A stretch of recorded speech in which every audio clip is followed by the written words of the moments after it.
Hello, my name is Matthew Bates, and I am currently a senior at Columbia University. My major is finance, and I will be talking to you today about the monetary policy. So, if you can imagine back to like the 1920s, it was a roaring, booming time in the economic world for America. Production was alarmingly high, kept producing and producing goods, and so the financial market was doing great. Everything was going wonderful. Everybody had money. It seems that at the time, on the surface, it looked great for the 20s. However, the wealthy were having more profit than their workers were. Well, with such great production and continuing to produce in the way they were, it had a huge problem with the supply and demand. The supply went up, but as people kept spending, the demand for all those goods that they were making went down.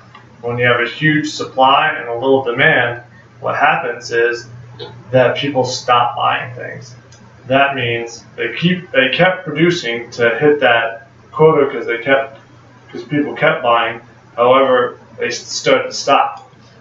Now, when production started to lower, all your wealthy people who put money into those companies started taking that money out, which led to the Great Depression.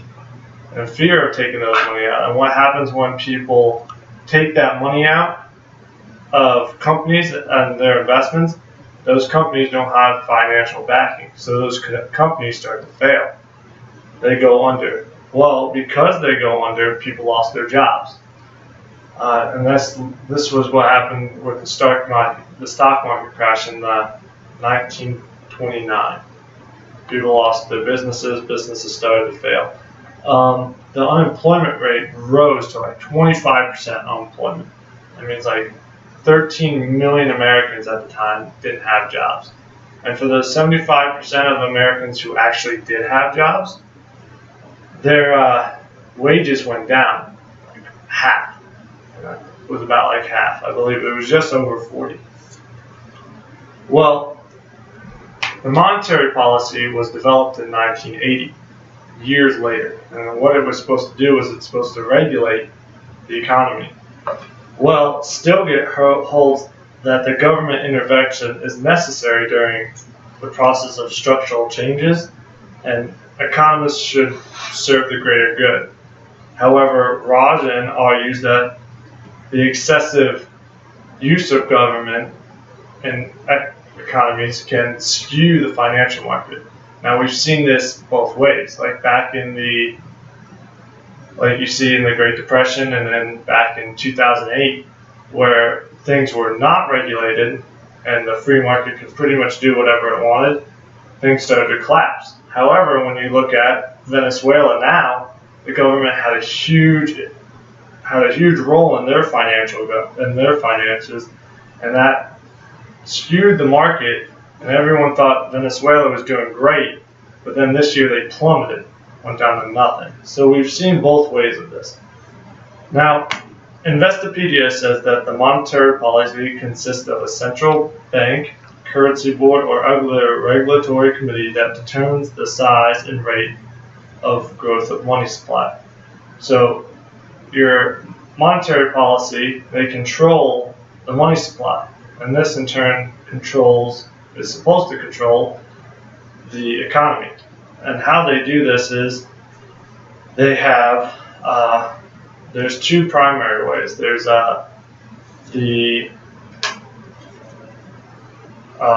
expansionary and the contractionary policy.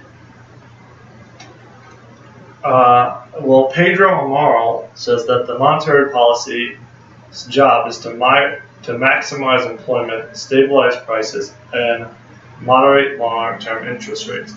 Well, it does that by those two policies, the expansionary and the contractionary, where expansionary is increasing the money supply.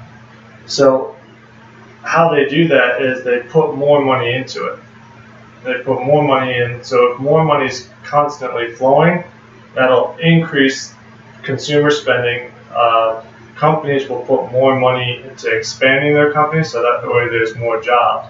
However, if you keep that up for too long, you can have inflation. which where things start to cost more, inflation rate over time, things start to cost more, where that's when they have the contractionary, where they try to stabilize the market, they take more money out of it, so that way they control inflation, so that way prices aren't going outside the world, like in Venezuela at the moment, where a piece of bread is like $20.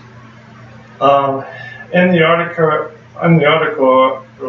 article, Monetary Policy by Duffy Francis, every commercial bank has to keep a percentage of the money in the central bank. They have to do this because if they go for a run of money like they did in the 20s, people start just taking all their money out, they'd have that money in the financial bank to be able to control that. So that way the banks just don't crash like they did in the 20s.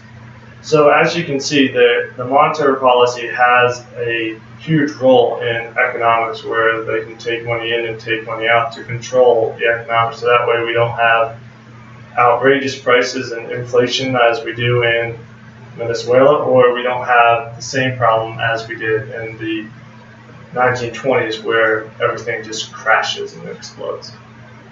And so that's what I had to talk about for the monetary policy.